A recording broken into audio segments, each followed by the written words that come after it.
Hello students, आज हम बात करेंगे एजुकेशन लोन के बारे में। क्योंकि हर साल बहुत सारे स्टूडेंट रहते हैं जो कि आपका प्राइवेट कॉलेज में या कहीं पे भी आप हायर स्टडीज़ में किसी भी कोर्स में आप एडमिशन लेते हैं, फिर आप एजुकेशन लोन के लिए सर्च करते हैं कि सर अगर आप फीस अफोर्ड नहीं कर सकते तो आपके पास एक ऑप्शन होता है कि एजुकेशन लोन लेकर के आप आगे की अपनी स्टडीज़ को कंप्लीट कर पाएँ।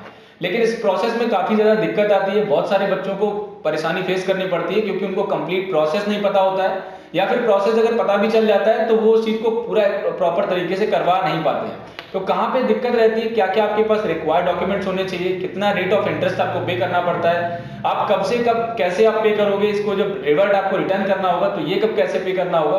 तो आपको सारी बेसिक से लेकर के ए टू जेड आपको कंप्लीट इन्फॉर्मेशन इस वीडियो में आपको प्रोवाइड कराने वाले हैं। ये वीडियो को लास्ट तक देखिएगा।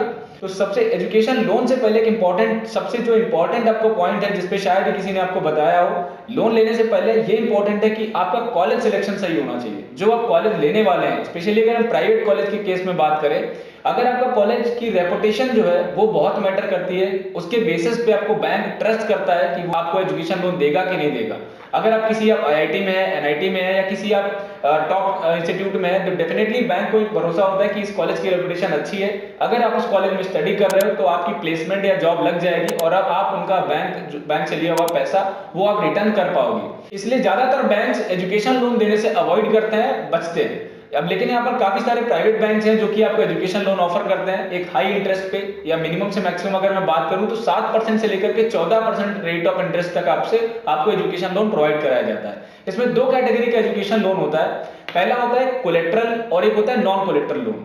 अब इसमें आपका कोलेट्रल लोन वो होता है जो आप 7.5 लाख से ऊपर लोन ले, अगर आप 7.5 लाख से ऊपर का लोन ले रहे हैं तो उस केस में आपको यहाँ पर बैंक को एज एन सिक्योरिटी के तौर पे कुछ ना कुछ आपको डिपॉजिट करना पड़ता है। वो आपका गोल्ड हो सकता है या वो आपका प्रॉपर्टी के पेपर्स हो सकते हैं। अब यहाँ पर स्टूडेंट जो है, स्टूडेंट के पास तो कुछ ऐसा नहीं होता है, तो उसके बेसिस पे जो भी गारंटर आपके रहेंगे वो आपके पेरेंट्स होंगे या आपके कोई रिलेटिव्स हो सकते हैं, कोई आपके एज एन गार्जियन जो वहां पर रोल प्ले कर रहे होंगे, उनको आपको गारंटर बनाया जाएगा। उनके प्रॉपर्टी के पेपर्स या गोल्ड या जो भी वो एज एन सिक्योरिटी डिपॉजिट करना चाहते हैं वो उनको उनसे करवाया जाता है। लेकिन ये केस है जब आप 7.5 लाख रुपए से ऊपर का लोन ले रहे होंगे। अगर आप 7.5 लाख से कम का लोन ले रहे हैं या 5 लाख के अंदर का लोन ले रहे हैं तो कई बार बैंक आपका प्रोसेस इजी हो जाता है और आपको जल्दी से या आसानी से लोन मिल जाता है। फर्स्ट ईयर की फीस में आपको एजुकेशन लोन मिलता है, लेकिन वो बाद में मिलता है क्योंकि एजुकेशन लोन में आपका काफी होने में काफी टाइम लगता है। 1.5 से 2 महीने का एक प्रोसेस होता है, कम से कम आपका 60 डेज का प्रोसेस होता है। इस वजह से और कॉलेज में आपको एक टाइम होता है एक लिमिटेड, जब आपको कहीं पे भी आप एडमिशन लेते हो वहां से आपको फीस सबमिट करने के लिए एक लिमिटेड टाइम दिया जाता है कि इस टाइम तक आपकी फीस सबमिट हो जानी चाहिए। तो क्या है कि मोस्टली जो स्टूडेंट आगे किसी भी प्रोग्राम में एडमिशन लेने वाले हैं, किसी भी कोर्स में जाने वाले हैं, आप लोग फर्स्ट ईयर की फीस का अरेंजमेंट किसी तरीके से भी कर लीजिए। क्योंकि आपको फर्स्ट ईयर की फीस लगभग ऑन टाइम एडमिशन टाइम पे आपको पे करनी होती है। तो वहां पर आपको कॉलेज बहुत ज्यादा आपके साथ, कई बार प्राइवेट कॉलेज कोऑपरेट नहीं करते हैं। वो बोलते हैं कि आप एजुकेशन बोनाफाइड लेटर ले लीजिए, डॉक्यूमेंट ले लीजिए, अपना लोन अप्रूव करा लीजिए।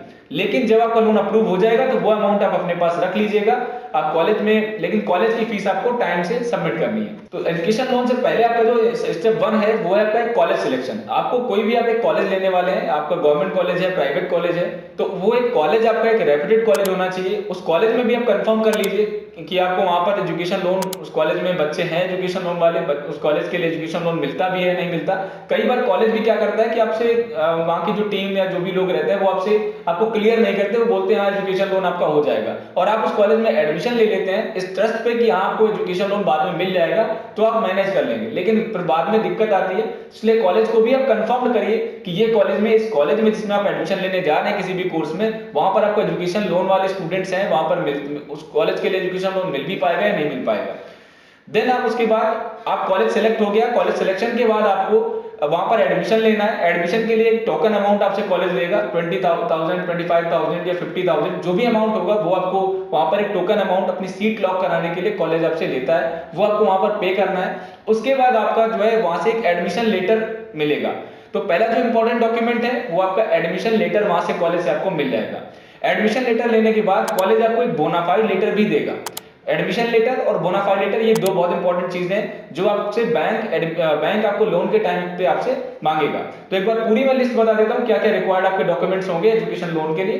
पहला है कि आपको एडमिशन लेने के बाद आपको वहां से एक एडमिशन लेटर मिलेगा, वो आपके पास होना चाहिए। एक बोनाफाइड लेटर मिलेगा, बोनाफाइड लेटर में लिखा होता है कि बच्चे ने हमारे इस कोर्स में एडमिशन लिया है जिसका फीस स्ट्रक्चर ये है। जो भी आपका ट्यूशन फीस होगा, हॉस्टल फीस होगा, वो सारा कुछ इन डिटेल आप उसमें दिया रहेगा कि टोटल कितना आपका एजुकेशन, कितना आपका पर ईयर आपका क्या एक्सपेंस आ रहा है, वो सारी डिटेल वहां पे मेंशन होगी। उसके बाद आपका जो बेसिक डॉक्यूमेंट है, 10th का सर्टिफिकेट, 12th का सर्टिफिकेट, आधार कार्ड, क्वालिफाइंग अगर आपका कोई एग्जाम दे रखा है, जैसे जो बीटेक वाले बच्चे हैं उन्होंने जेई का दिया होगा, नीट वाले स्टूडेंट है वो मेडिकल वाले स्टूडेंट नीट का एग्जाम देते हैं, या आपने किसी अदर कोर्स के लिए लिया है तो कैट मैट जेड एमबीए के लिए अगर बच्चे हैं तो उन्होंने वो एग्जाम दिया होगा। जो भी आपने एंट्रेंस एग्जाम दिया होगा वो उसका आपको स्कोर कार्ड भी बैंक आपसे लेके कि आपने कोई एंट्रेंस एग्जाम देकर के आप एडमिशन ले रहे हो, कैसे एडमिशन ले रहे हो, वो चीजें भी आपको यहाँ पर शो करनी होती है बैंक को। इसके बाद अगर आपका कोई गैप है कि आपने 12th कंप्लीट करने के बाद आपने अगर बीच में गैप दिया हुआ है तो वो आपका गैप सर्टिफिकेट भी आपसे मांगा जाएगा कि इस गैप में आप क्या कर रहे थे, कहाँ थे। ये कुछ बेसिक चीजें हैं जो आपसे बैंक की तरफ से आपसे लिया जाएगा। नेक्स्ट आपका जो लोन का एप्लीकेशन फॉर्म होता है वो बैंक की तरफ से आपको मिलता है और उस लोन एप्लीकेशन फॉर्म को पूरा आपको कंप्लीट फिल करना होता है। ये सारे डॉक्यूमेंट आपको अटैच करने होते हैं और वो आपको बैंक के पास में सबमिट करने होते हैं। अब अगर बैंक में आपका कोई नोन पर्सन है, कोई आपके रेफरेंस में कोई बंदा है तो वहां से आपको हेल्प मिल जाती है और आपका एजुकेशन लोन का प्रोसेस फास्ट हो जाता है। अदरवाइज मिनिमम आपका 1 मंथ से लेकर के 3 मंथ में तक एजुकेशन लोन में आपका 1 to 3 मंथ के बीच में आपका टाइम लग जाता है। इसलिए आपको फर्स्ट ईयर की फीस का अरेंजमेंट पहले कर लेना होता है ताकि आप अपने जो कॉलेज की फीस है वो आप ऑन टाइम पे कर पाए। अब यहाँ पर आती है लोन रीपेमेंट की बात आती है। चलिए ठीक है, आपका कॉलेज सिलेक्शन भी हो गया, एडमिशन भी हो गया, आपका लोन अप्रूव्ड भी हो गया, पर ईयर आपको उतना ही लोन मिलते जाता है और आप अपनी पढ़ाई कंप्लीट करते जाते हैं। फर्स्ट ईयर में मान लीजिए आपने अगर 1.5 लाख रुपए लोन लिया, सेकंड ईयर में फिर से आप 1.5 लाख रुपए लोन लेते हैं, फिर थर्ड ईयर में आप आगे लोन लेते हैं, फिर फोर्थ ईयर में आपको लोन मिलता है, ईयरली आपको लोन मिलता जा रहा है। अब इसमें एक इंपॉर्टेंट ये चीज है कि आपको यहाँ पर अपना जो इंटरेस्ट है वो पे करते जाना है। एजुकेशन लोन आपका जो ईयरली चल रहा है उसका आप इंटरेस्ट अगर पे करते जाएंगे तो जब आप पूरा अमाउंट जब रीपे करेंगे तो वहां पर आपको जॉब लगने के बाद आपको काफी फ्लेक्सिबिलिटी हो जाती है, वो अमाउंट वो थोड़ा सा आपका कम हो जाता है, तो आपके पास बर्डन कम रहेगा। नेक्स्ट आपका इंपॉर्टेंट है कि सर किस बैंक से हमें एजुकेशन लोन लेना चाहिए। तो आप देखिए मैक्सिमम ज्यादातर बैंक्स में आप किसी भी बैंक में डिस्कस कर सकते हैं, सारे बैंक्स में डिस्कस कीजिए किस बैंक में आपको जल्दी एजुकेशन लोन मिल जा रहा है, कहां पर रेट ऑफ इंटरेस्ट कम है, इंटरेस्ट आपका कम लगने वाला है, वो आप देख लीजिए। और मोस्टली आप सबसे पहले तो आपको वहां कांटेक्ट करना है जहां पर आपकी बैंकिंग है या आपके पेरेंट्स का जो अकाउंट है या आप लोगों का जहां पर भी अकाउंट है वहां पर आपकी जो बैंकिंग है, क्योंकि सबसे ज्यादा प्रोबेबिलिटी है कि वो बैंक आपको सबसे पहले लोन देगी जहां पर ऑलरेडी, जहां पर आप अकाउंट अपना चला रहे हैं, जहां पर आपकी फाइनेंशियल स्टेटस है, रिकॉर्ड है, वो सारी चीजें आपकी रहेंगी। इसके बाद जो भी आपके गारंटर रहेंगे, पेरेंट्स या आपके गार्जियन जो रहेंगे, उनके कुछ डॉक्यूमेंट्स एजुकेशन लोन के प्रोसेस में लगते हैं।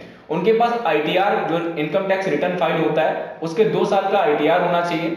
इसके बाद बैंक आपको एक फॉर्म 16 देता है, फॉर्म 16 बैंक की तरफ से दिया जाएगा, वो आपको फिल करना होता है। और आपको कुछ 6 मंथ या 3 मंथ, 6 मंथ या 1 साल के बैंक स्टेटमेंट या फाइनेंशियल जो स्टेटमेंट्स हैं, ट्रांजेक्शन्स की डिटेल भी आपसे ली जाती है कि आपका कितना टर्नओवर है, क्या ट्रांजेक्शन्स आपके होते भी हैं कि नहीं होते हैं। तो ये बैंक अपने लेवल पे उसको वेरीफाई करता है, चेक करता है और इसके बाद आपका लोन आपको अप्रूव करता है। ये कुछ इंपॉर्टेंट आपके पॉइंट्स हैं। एजुकेशन लोन से रिलेटेड आपका और भी कोई इन्फॉर्मेशन है तो आप हमारी टीम को कांटेक्ट करके हेल्प ले सकते हैं। आप कमेंट सेक्शन में भी लिख सकते हैं ताकि हम आगे आपको सपोर्ट कर पाएंगे।